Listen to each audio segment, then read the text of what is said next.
Hello, assalamualaikum. So, gumawa po tayo ng donut para sa pang-iftar po natin today.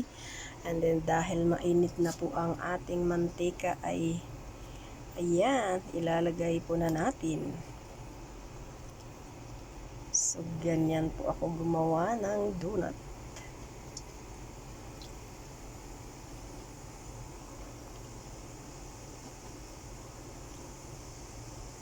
Ayan po ang ating donut, mga ka-reels, mga idol.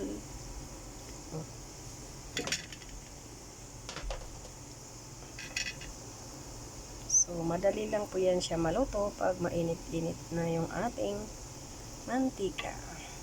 Diba? Donut ni Omini Jeka.